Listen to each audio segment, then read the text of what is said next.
Shalom, Om Swastiastu, Namo Buddhaya, salam kebajikan.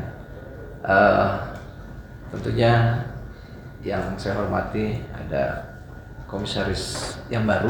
Selamat atas juaranya Persib Bandung dan berhak atas satu tempat komisaris di Liga Indonesia baru.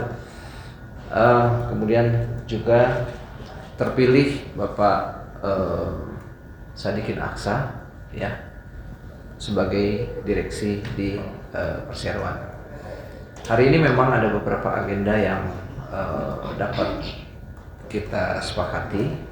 Pertama adalah tentang bagaimana laporan kegiatan perseroan, baik itu kegiatan kompetisi, kegiatan keuangan atau laporan keuangan periode yang lalu, yaitu 2023 dan 2024. Kemudian juga kesepakatan atau persetujuan dari laporan-laporan hasil yang lalu yang sudah disetujui oleh pemegang saham.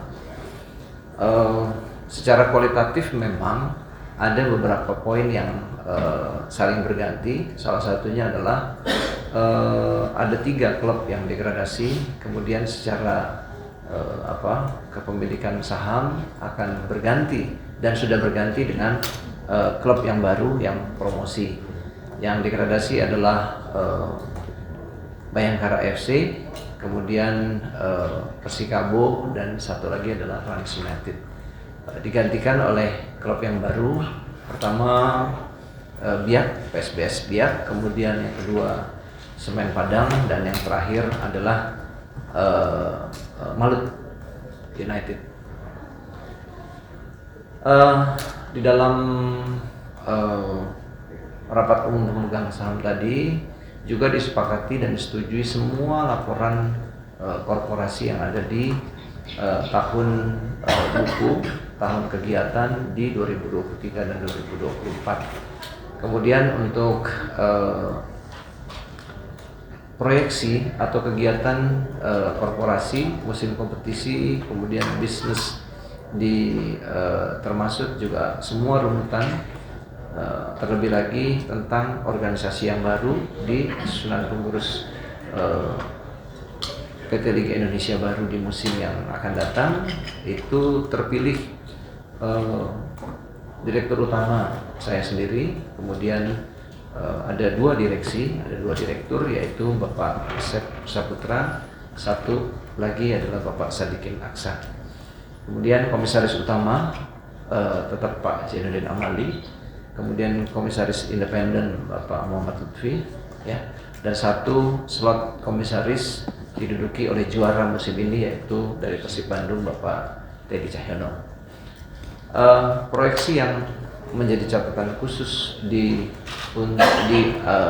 rapat umum pemegang saham tadi disepakati bahwa pertama ya mengenai kegiatan kompetisi, bahwa kompetisi akan dilakukan atau dimulai kick off di tanggal 9 Agustus.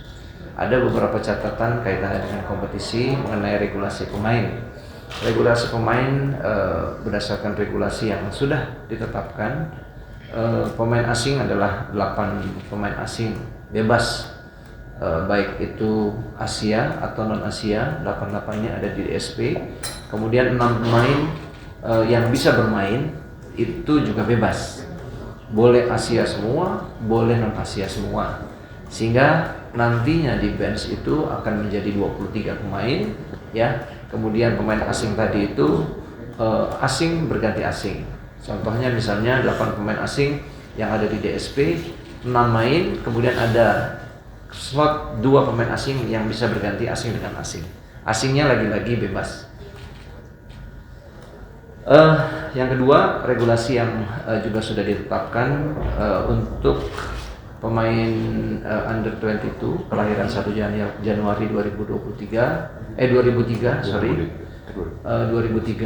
ya, itu under 22 kemudian menjadi keharusan bermain selama 45 menit di starting lineup ya. Jadi ini rasanya tidak berubah dengan yang lalu, hanya perubahannya kalau yang lalu adalah under 23, kali ini adalah under 22. Kemudian kaitannya dengan regulasi yang juga prinsip adalah terkait dengan keharusan financial control cap atau batasan klub menggunakan biaya atau belanja pemain itu maksimal adalah 50 miliar. Nah, ini bukan salary cap tapi cap terhadap belanja pemain. Nah, di dalam regulasi yang sudah ditetapkan, Liga Indonesia menetapkan menggunakan modifikasi dari salary cap menjadi financial control.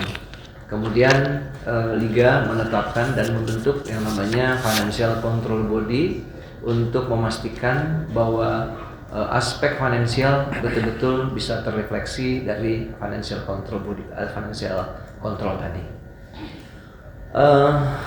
Di samping itu ada satu yang juga harus disampaikan kepada teman-teman media, bahwa klub licensing sudah diberikan otoritinya kepada Liga Indonesia. Jadi semua departemen dari PSSI dilimpahkan ke Liga Indonesia. Kemudian ada 10 klub yang belum lolos dari klub licensing, ya, karena ini menjadi keharusan untuk mengikuti kompetisi di musim mendatang. Liga mengambil jalan jalan terbaik dengan akan melakukan dan mengasistensi 10 klub yang belum lolos dari klub licensing dengan melakukan remedial selama sebelum musim kompetisi ini berlangsung. Ya, ya sebelum musim ini, ya musim ini. Sorry, mohon maaf. Jadi sebelum nanti musim kompetisi akan berjalan, maka 10 klub yang belum lolos klub licensing tadi akan kita remedial. Ya. Nah, aspek komersial bahwa musim depan, ya, kita masih title sponsornya adalah BRI, ya. Kemudian TV broadcast masih dengan MTEK. Yang berbeda dari musim yang lalu bahwa kontribusi dengan dua metode, baik itu kontribusi yang fix, begitupun juga dengan yang variabel. Keduanya meningkat, ya. Kalau yang fix kontribusi itu meningkat 60% dari yang lalu, ya, ada peningkatan. Untuk variabel kontribusi itu juga meningkat 50% dari musim yang lalu. Sehingga harapan Liga, penyelenggaraan dari revenue yang didapatkan dari Liga Indonesia kepada klub-klub akan meningkat dan juga akan menambah menyehatkan klub-klub untuk mengarungi musim kompetisi yang baru. Saya pikir untuk sementara itu yang bisa kita laporkan. Terima kasih. Wassalamualaikum warahmatullahi wabarakatuh. Terima kasih sudah menonton. Silakan subscribe, like, dan jangan lupa komen di bawah ya Bola Spotter.